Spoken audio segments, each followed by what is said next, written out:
Hi guys, my name is Zoe and welcome back to my channel, or welcome here if you're new. So if you watched last week's video, I mentioned something about doing a self-care video, and so here is that video. Whew, that's a lot of videos.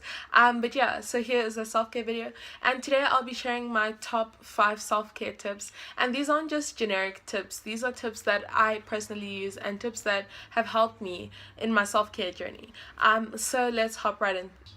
So self-care is defined as any activity that we do deliberately in order to take care of our mental, emotional, and physical health. And I believe that self-care is a big thing. A couple of years ago, I didn't believe that. But I don't know, I had a major burnout last year, which I'll talk about a little later. But that just helped me to realize that actually, I need to take care of myself. And self-care is just a great way to make sure that you are taking care of yourself as a whole, all aspects, your physical, mental, spiritual, emotional, just the whole you. Okay. So tip number 1 is to make self-care a priority. So it's so easy to just work hard and keep on working, but not take a moment to just stop and to rest and to breathe. And so the story about my burnout was actually last year, in term 4, which is the term when we have our final exams.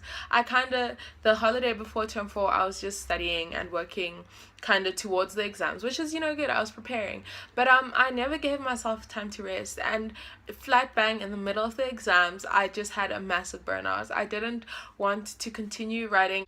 Those were probably the hardest exams I've written, and it was just by God's grace that I made it through them and that I ended up with good marks. And I don't want anyone to have a burnout, because it is a horrible thing, and you once you're in that burnout situation, you have to stop everything and just reevaluate what's going on. And so it's better to prevent the burnout than to be stuck in the burnout situation. So my tip number 2 is to involve God in your self-care. So part of the definition of self-care is your emotional health, and this ties in with your spiritual health.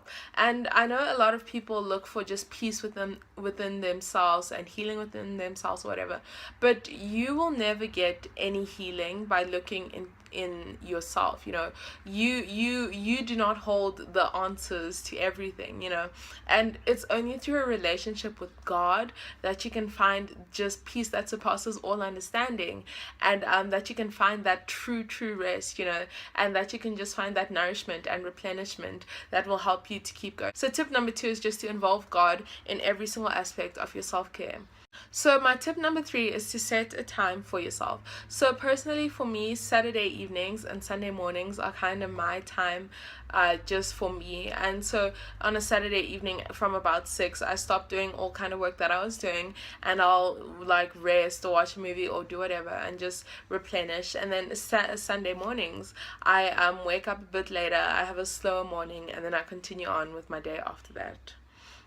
And if you miss that day that you do set, or that time that you do set, it's totally okay, because there have been weekends where I've just worked through the whole weekend because I had a ton of stuff to do. But then just make sure you either reschedule it for another time, or you push it to the next week and make sure you have it then that week, so that you're not okay, I'm gonna have Saturday evenings as my Sabbath, but then you get so caught up that for 4 Saturdays you don't do anything and you just work, because then you're on your way to a burnout. So if you do miss it, it's totally okay, because life happens. You just need to reschedule it to another time and make sure to have it then. Yeah. So my tip number 4 is to try little things. So if tip number 3 doesn't work out for you, try doing one little thing for yourself each day. So instead of taking a big chunk on a Saturday evening or a Sunday morning or whatever it is, do one small thing at the end or beginning of each day. So for example, 20 minutes before you sleep, dimming all the lights and then reading a book, or having, I don't know, your favorite cup of coffee every single day, and then that time that you drink the coffee, you just keep to yourself and you just spend time with yourself and with the Lord.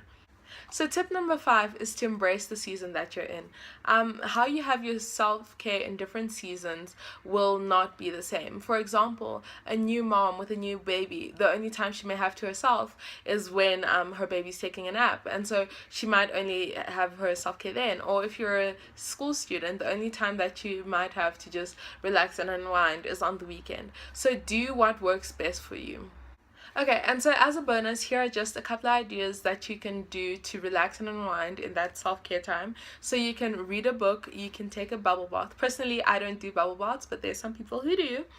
You can take a nap, you can have a worship session, you could watch a movie, you could journal, you could watch the sunrise or sunset, or you could even just go out with your friends. So do what works best for you. You do you. Alright, so thanks for watching my video. I really hope you enjoyed it and you took something out of it. Don't forget to like this video and to subscribe to my channel. I post new videos every single Sunday. And yeah, I will see you guys next week.